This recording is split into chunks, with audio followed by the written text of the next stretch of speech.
We're going to look at circular functions. The definition of a circular function is all related to being on a unit circle. A unit circle means your radius is 1. Now, one of the definitions we looked at earlier for cosine was that cosine of your angle is x over r. But since your radius on a unit circle is 1, that means it would be x over 1. But since you don't have to put it over 1, it's just x. So on a unit circle, cosine of your angle is x, or the x-coordinate on your unit circle. And the same type of reasoning follows that the sine of your angle is the y, or y-coordinate of your point on your unit circle. So, this definition you need to know. It will be on your unit circle quizzes. Let's take a look at this one here. We have an angle in standard position, so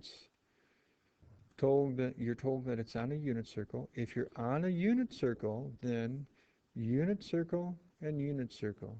You know that your x-coordinate here is the cosine of your angle. So your x-coordinate is the cosine of your angle. So cosine of your angle, you're just going to put down your x-coordinate. And similarly, that your y-coordinate is your sine. So instead of going sine of theta, I'm going to set it equal to 3/4. Now, let's go ahead and graph the idea from your unit circle that we looked at in section 2. We want to graph your sine function. Remember, sine is your y-coordinate. So here at a 0-degree angle, your y-coordinate is 0. So I need to have a point here. At 90 degrees, my y-coordinate is 1. So at 90 degrees, I need to have a 1. At 180 degrees, my y-coordinate is 0. At 270 degrees, my y-coordinate is -1. Going all the way around to 360, my y-coordinate is 0. And now I could keep going around forwards, or I could even stop and start going around backwards. When I do that, I end up getting this graph right here. This is your sine graph. It's a nice, continuous, smooth curve that goes on forever and ever in each direction. We also want to go ahead and graph this for your cosine. Well, with cosine, remember that cosine, according to this slide back here, that cosine is your x-coordinate on your unit circle. So when we graph this one here, we need to consider your angle compared to the x-coordinate. So let's go ahead and look over here. Your angle is 0, but your x-coordinate's 1. So at 0, we're going to plot our x-coordinate being 1. Our x-coordinate, not on this graph, but our x-coordinate from the unit circle. Then we're going to go to 90 degrees. At 90 degrees, your x-coordinate is 0. So we're going to have to plot the point 90, 0. Then at 180, your x-coordinate's -1. So we'll have to plot the point 180, -1. And then we'll have to go to 270, your x-coordinate 0. So at 270, 0. And then you go all the way around to 360, then you'll go 360, and your x-coordinate's 1. Then that actually continues on as you go around your circle more, forwards or backwards. So then when you go ahead and connect all those points, you get this nice smooth curve. Looks similar to the one on the previous screen of your sine function. However, it's slightly shifted compared to that one. Now, we also want to review or talk about what a period is.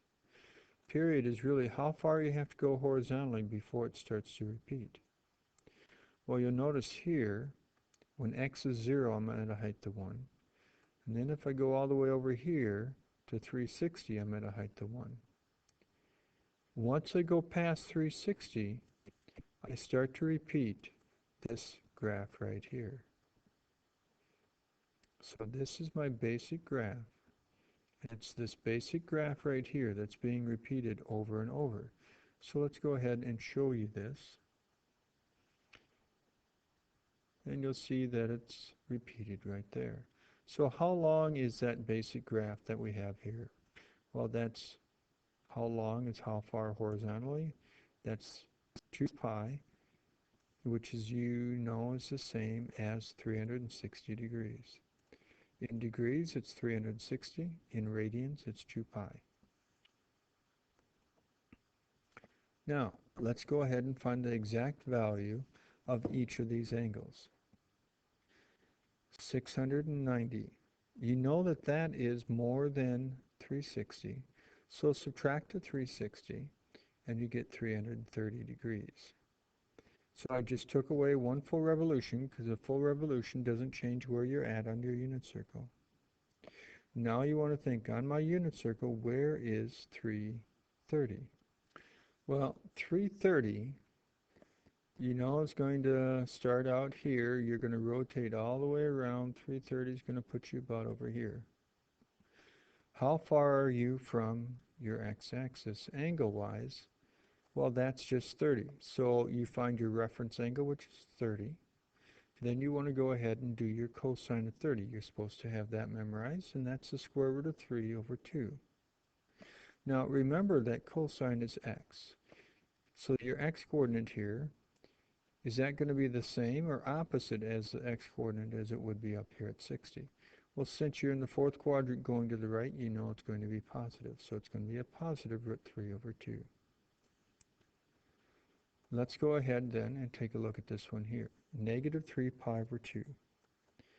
Negative 3 pi over 2, you're going to start out, or 3 pi over 4, you're going to start out here. Negative a half pi, negative 3/4 of a pi puts you over here. Remember that anything pi over 4 has a reference angle of pi over 4. So this is our reference angle right here, and that is pi over 4. That's another one you're supposed to have memorized, that the cosine of pi over 4, which is the same as the cosine of 45 degrees, is root 3 over 2. However, remember cosine is your x-coordinate. Is your x-coordinate when you are here going to be positive or negative? Since you're going to the left, your x-coordinate will be negative, so that's why we have a negative root 2 over 2. Sine of 405. If needed, draw yourself a unit circle and sketch it out. So 405 is going to start here, go around once to 360, and then go past that. Now keep in mind, you could go 405 minus 360. When you subtract your 360, that gives you a 45 degrees. So it's in the same quadrant as 45 degrees. That's right here. The only difference is for your 405, you go all the way around and then come to this. So your reference is 45 degrees. And 45, sine of that, you're supposed to know, and that's root 2 over 2.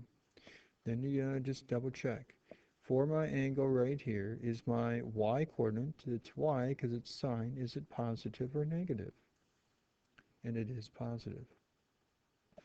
Well, we now need to go ahead and do all that for the next problem. So, negative 2 pi over 3. Negative 2 pi over 3 would start over here, rotate backwards 2/3 of a pi, and we have this. And also remember that anything pi over 3 always has a reference angle of pi over 3. Sine of pi over 3 is one you're supposed to have memorized because the sine of pi over 3 is the same as the sine of 60 degrees, and that's 1/2. So sorry, just a second here. We said it was 1/2. Now, remember sine is your y-coordinate, and you're down here in the third quadrant. In the third quadrant, is your sine positive or negative? Since you're going down, it's negative, so your answer is negative 1/2.